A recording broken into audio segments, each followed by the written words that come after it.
I think, overcoming challenges by living with your partner, I think number one, you got to identify what that challenge is.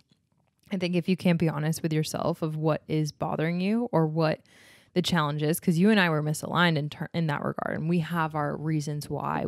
The only wrong answer is to not be a team. If you're a conscious couple or a conscious partner, you need to be on a team, and you can't be on a team when you're optimizing for a bunch of things that you're either unaware of or that conflict. Conscious couples, business partners, and singles committed to attracting their dream partner. Welcome to the Conscious Couples podcast, where we share our life, love story, and combined relationship expertise to help you create and consistently cultivate the most magnificent, intimate relationship possible. Never again will you feel hopeless and alone in your intimate relationship challenges. Having accumulated thousands of hours coaching conscious couples and individuals all over the world, as well as starting and growing a global business together, Alan and I are here to guide you in all things relationships. Thank you again for tuning into the one place where it's not about you or me, it's about the we.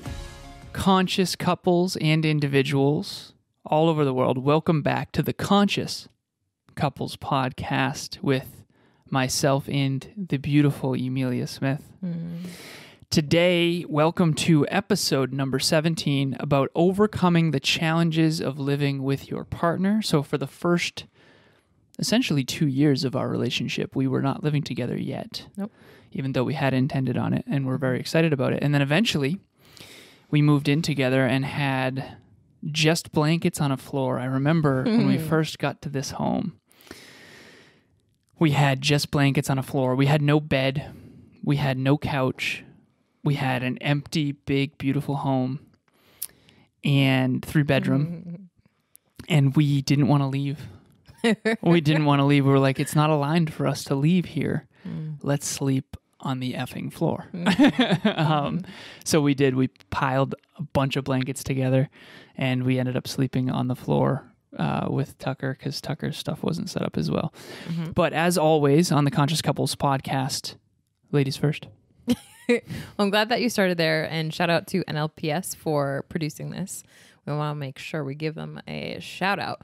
But I'm glad that you started there, babe, because in our story of obviously living together and with this episode number 17, overcoming challenges of living with your partner, I think it's helpful to share our context. And for a large majority of what our relationship has been was not living together. So like Alan, you had mentioned, we bought this house, and ever since that night where we closed and we got let in, or we broke in with the keys that we had to this place, we literally didn't want to leave. And we had that reverence for living together because for so long we had delayed that instant gratification that oftentimes can come if you just like jump into a relationship and say, let's get an apartment together. Let's do that together, And so we have a lot of built up reverence for what it could be like or what it would be like. And I remember there's a lot of scarcity on my end because I hadn't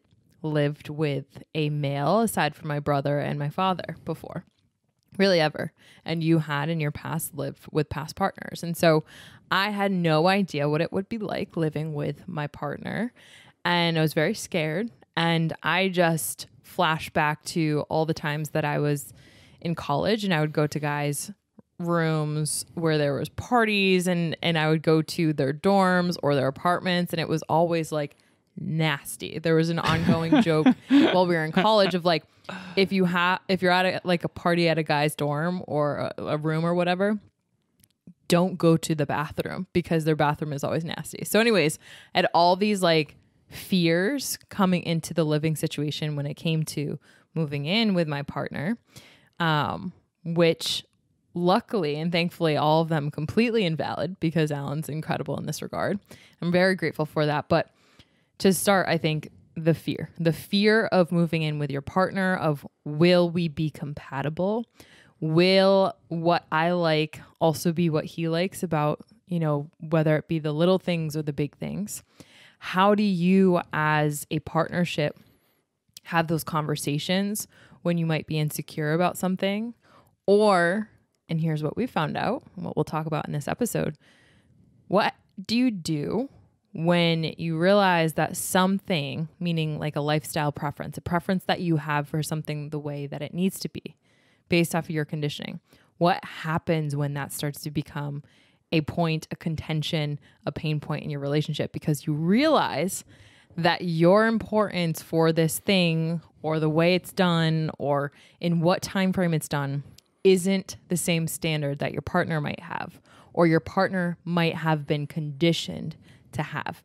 And so in essence, this episode will really be touching upon the challenge that comes. What do you do with that challenge? And how do you work through that with your partner? And I think that you and I have had an incredible experience that I was just going to share in terms of dishes. So for those of you who have ever experienced, as a matter of fact, when you start to like do the research, one of the biggest challenges when it comes to relationships, one of the biggest like lifestyle pain points, Alan said dishes. And I started to look up the stats underneath that. And for those nerds out there, like we'll throw in some stats out there for you. But like it started to blow my mind when I started to do some of the research for this, babe, because I realized like now I understand why this is such a big issue for a lot of people. So dishes in general, I want you to think, for our listeners out there, I want you to think about like your preferences or what you think are your preferences in terms of dishes. What bowls you choose, what forks you use. Is it the big spoon? Is it the little spoon? Do you choose to have, napkins? Like, what is your setup when it comes to food prep? How long does that take you? Are you taking into account of what the mess is going to be on the back end?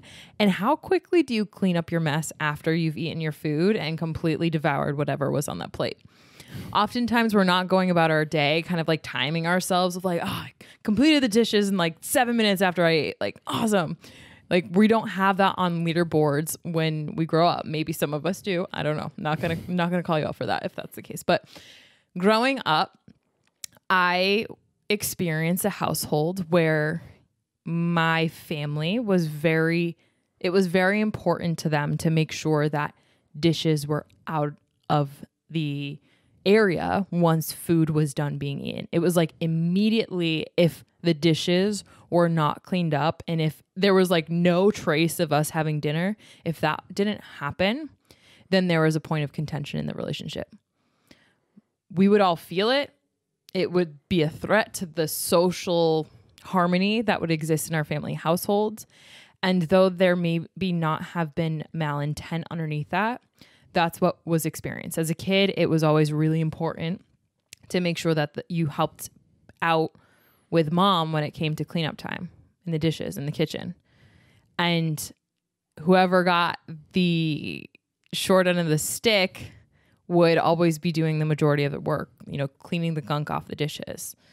And the person, I remember I had 2 siblings, the person who actually left around dishes cleanup time that had to go just do something was the person that the other siblings kind of hated because a lot of that work would fall on the family. And I grew up in a family of 5. So you can imagine the amount of dishes, the amount of food, utensils, all that stuff that goes into that. And when there is an expectation that this is done immediately after we eat, that's the standard that you then absorb. You're conditioned that way. I was conditioned that way. And so for me, I didn't realize that this was my conditioning until I started living with Alan. And I started realizing that he and I have a little bit different standards on this. And I say he and I, but yet I started to realize that maybe that wasn't my standard.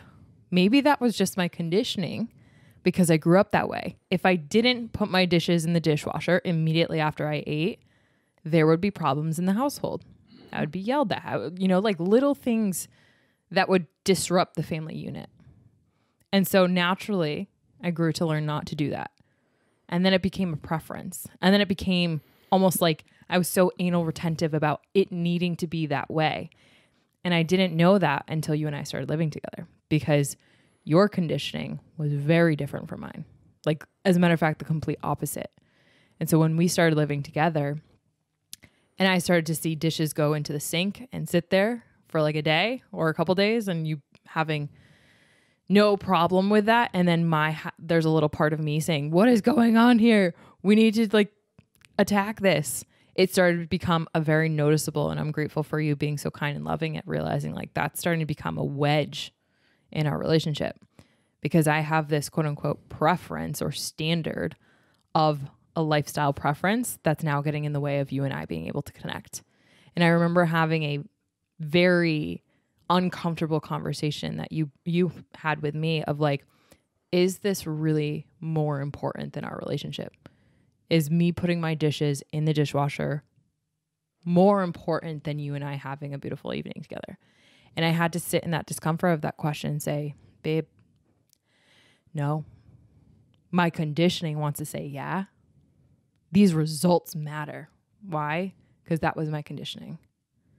But I had to take a humble slice of pie and realize that at the end of the day, those little things, those can either build up and draw contempt in our relationship for no reason, no fault of yours, or they can actually be a great opportunity for an uncomfortable conversation. So how do we go about overcoming that, babe? So I think to provide a little context here, Emilia and I, our days are broken into kind of thirds.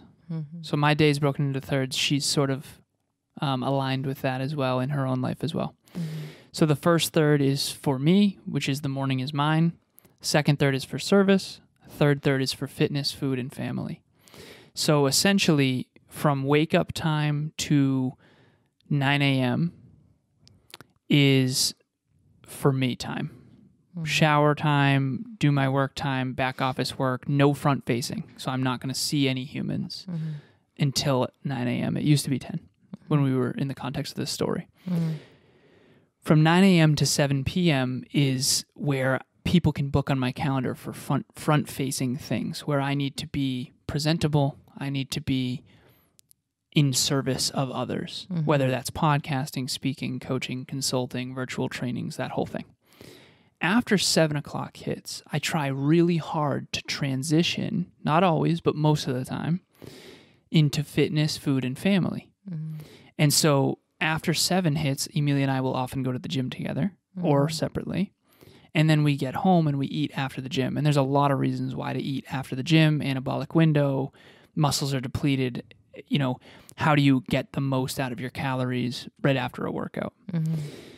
And then we would eat. And then the only quality time that Emilia and I often have together, not always, but aside from Sundays, it's really in the evenings. Mm-hmm. And so my thought process was, why don't we just do the dishes in the morning so that we can continue? I mean, at this point, it's 9 o'clock at night. We finished our biggest meals after the gym. We worked a full day. The last thing I want to do is go and do dishes. So I was like on the team of, let's enjoy the rest of our evening. Our willpower's low. Let's just veg out, relax, enjoy each other, quality time, shower, whatever, hang out with Tucker, you name it, spend our quality time together. And let's not worry about the dishes until tomorrow. Right. And then the next day, I'll wake up in the morning and listen to my morning mindset workout while I do the dishes, put them in the dishwasher, whatever. Mm-hmm. And for quite some time, I was really, really good at that. And we had that running, and it ran really well for a long time. Mm-hmm. Then I decided to host a live event. Mm-hmm. No, but so prior to Next Level Live, which is a live event we hosted probably 4 or 5 months ago, something like that, I was doing the dishes in the morning very, very well. During Next Level Live, the 3 months leading up to it, my workload was increasing at a drastic rate, and my mornings were being leaked into with work, and my evenings too. And it was a little bit more, and I stopped doing the dishes in the morning. And so wouldn't do them at night, wouldn't do them in the morning. They might last a day or so. And you had mentioned in opening the story that it has been a day or two that those dishes sat there. That is very rare for me. Very, very rare. Very, very rare for me. Mm-hmm. And the point of this episode isn't for me to defend myself. The point of this episode is to understand the context of this circumstance of like, okay, what was once the way she operated prior to us living together is no longer what I believe to be optimal with you and I living together, because your family didn't do fitness in the evening, didn't eat late, didn't necessarily want to relax an R&R, didn't serve between those times or whatever. And again, it's different circumstances, different strokes for different folks. So what was once optimal for her family was not optimal for her and I. And then what was once optimal for you and I was no longer optimal when I stopped doing them in the morning. And so how do we overcome this? And I wrote this down. This is the most important objective for me on this episode, which is to help our listeners understand the importance of aligning your living space and your daily routines together consciously as a team. Emilia and I mean, it is hard enough to be consistent at positive habits when you aren't living with someone who aligns with those habits. I mean, if you have an intimate partner that's not into fitness, it is very hard. I mean, I wish I could see numbers on this. You're statistically, the statistical, ridiculously apt to fail. Your probability of success drastically decreases when you have an intimate partner or a roommate. I had a client once, his name's Tim, and he's trying to work out daily. And honestly, it sounds easy to work out daily, but almost no one does it. I was a fitness coach for a long time. All of us in theory could work out a half an hour a day every day. I'm coming up on my 95th day today. Whoop. In theory, anyone can work out for a half an hour a day every day. In practice, almost no one does. And it's because it's so difficult to have consistent positive habits when you're in a living environment with people who don't align with those. And so the point of this episode, I think, is how do you have these conversations with your partner? Be conscious about how to align with them. What are your lifestyle preferences and how do we align as a team? And I think it's really important. I agree. Come check out the relationship talks from the Conscious Couples podcast. What's different about these relationship talks is the depth that Alan and Emilia get into when they're talking about the different problems. So for example, one of the ones we did was how to bounce back from a conflict. But it wasn't sort of your typical, here's, what you did wrong and here's what you did wrong and here's how you can talk about it and resolve it. Alan and Emilia went deeper and said, hey, let's explore how conflicts happen. Let's explore your communication styles. Let's see what happens when you react under stress and how you communicate with your partner. If there's a disconnect there, there's going to be conflict, and then we can start to resolve it. It's such a great and refreshing way to understand those problems and better understand myself. It's helped me grow as a person, and it's helped my relationship with my partner. I'm so grateful that I'm able to plug into this free community and just connect whenever I can and learn from these two spectacular human beings. I highly, highly encourage that you check it out and dive into everything that they do because it's great. Take care. Bye. Yeah. I don't know how much I have to say to that except for the challenging conversation. I think, overcoming challenges by living with your partner. I think number one, you got to identify what that challenge is. I think if you can't be honest with yourself of what is bothering you or what the challenge is, because you and I were misaligned in that regard, and we have our reasons why, which it's not about justifying our behavior, but rather trying to understand each other's behavior and what is the conditioning underneath that. Why was that most optimal for you growing up? Why was that, and exploring each other in that regard so that we can understand what's underneath that. And to your point, is it serving how we aspire to be now? Or is it right in the way of what we aspire to do, what memories we aspire to create, and who we aspire to be with one another? And can we be the team that we aspire to in a relationship with this type of behavior continuing this way? If the answer is no, then, you got to dig. You got to sit in the discomfort of why. It was so uncomfortable to have that conversation. Once we identified, both once I realized that was my conditioning driving. And then number two, when I realized it was bothering me a little bit more than I want it to, because it's now impacting other things that are more optimized for our life. When you were overwhelmed with Next Level Live and it was now starting to impede on some other things. Well, it was falling on you. Yeah. And it started to kind of push other things around. And I think that there's obviously grace period for that. But I think a lot of people are afraid of breaching that conversation with their partner because there's fear of judgment.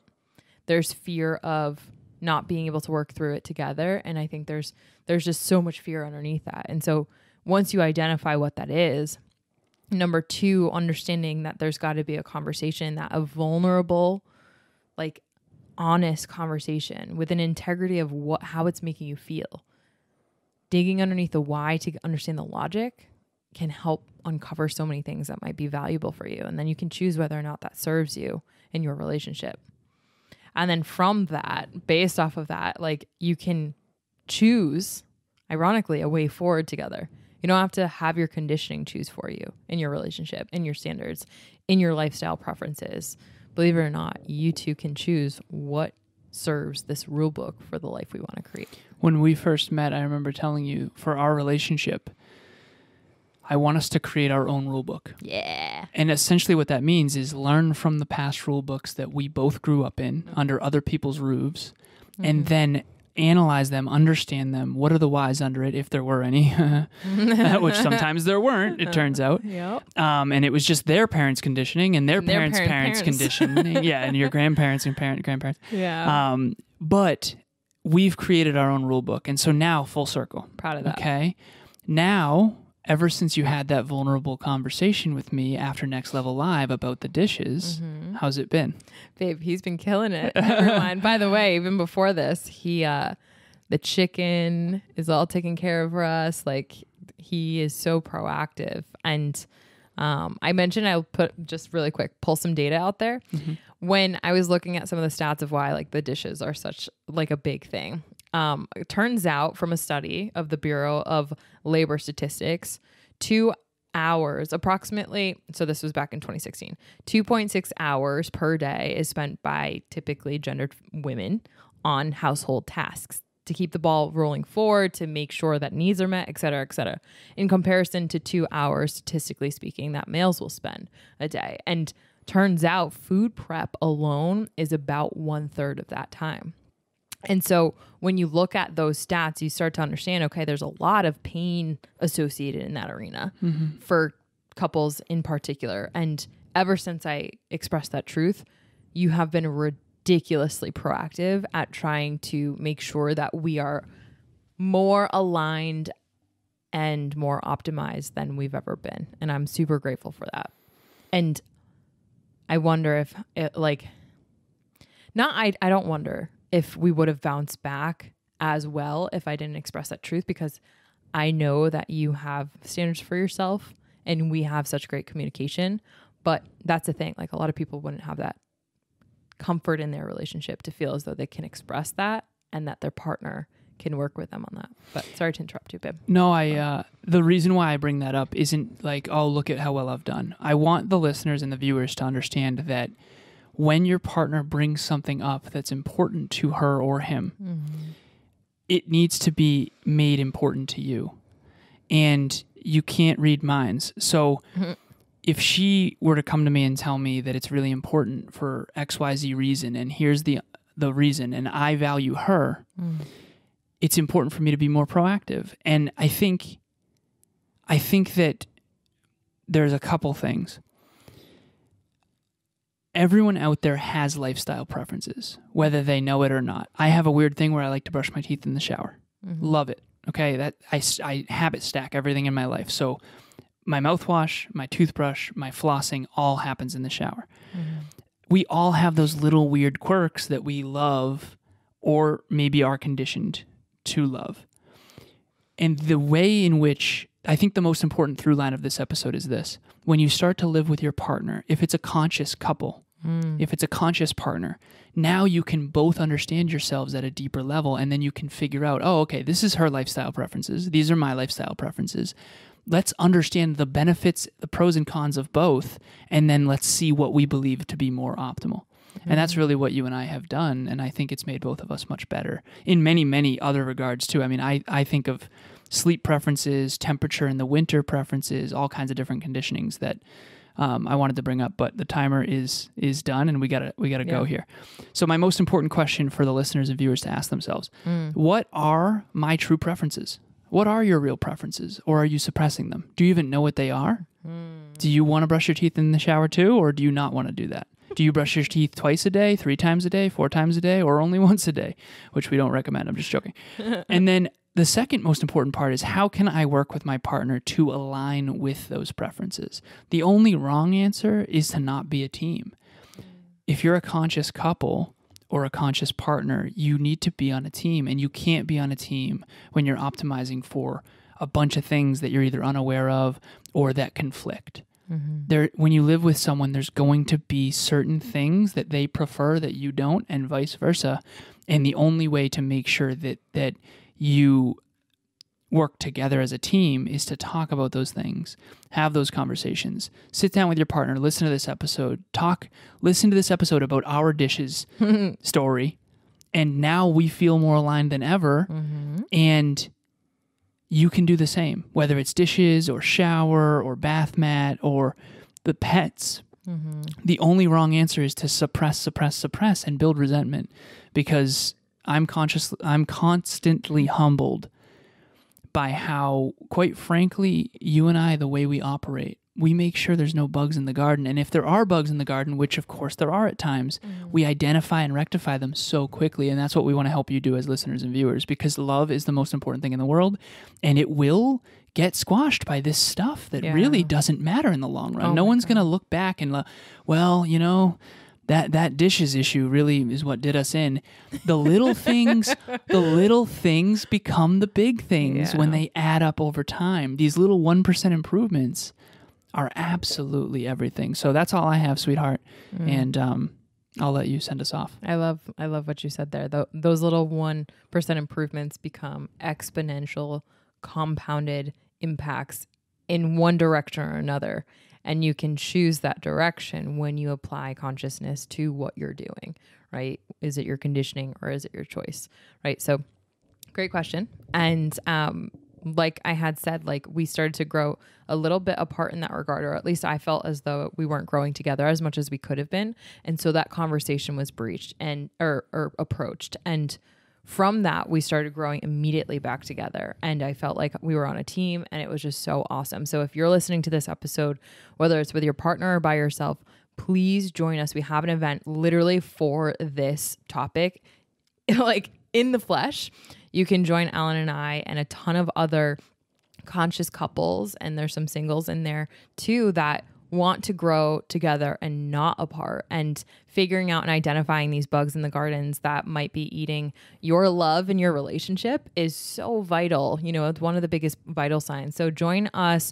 We will be hosting a live event June 9th, which is all about relationship insurance. You have insurance for your car, for your kids, for your pet, who knows, even for your watch, let's say. And what would you say if you were to have the opportunity to invest in relationship insurance, but it won't literally cost you anything? It's completely free, live virtual Zoom. Won't cost you a thing except for your time. And that can be the most valuable time for that trajectory of your relationship, because you might find something that, you didn't realize was actually making you guys grow apart where you could be growing together. Join us in that event, June 9th. 7 p.m. Eastern Standard Time. The link will be in the show notes. And we are so excited to meet you. These are private. These are not recorded. These are places where you can actually talk to real people with real challenges. And you can do it in a vulnerable place that is safe. It's a safe place to be vulnerable, essentially. And you're going to know that you're not alone. You know, all these beautiful Instagram and Facebook photos of every couple being perfectly happy all the time, whereas behind the scenes, they all deal with dishes challenges.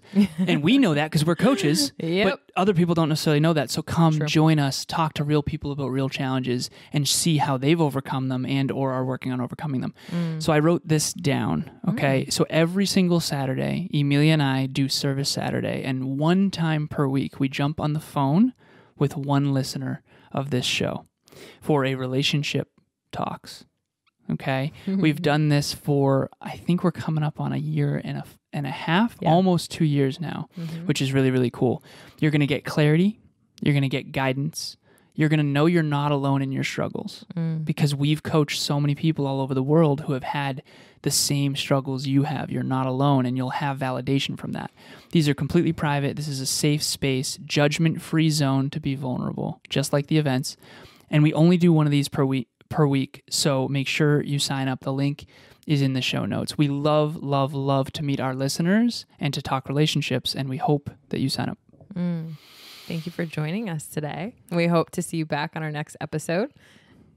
18. We haven't determined the topic yet, but it will be Fuego. Thank you so much for joining us. As always, it's not about me or you. Wait, it's not about you or me. It's about the we. And a little bit about me. I'll talk to you soon. Bye, everyone. Bye.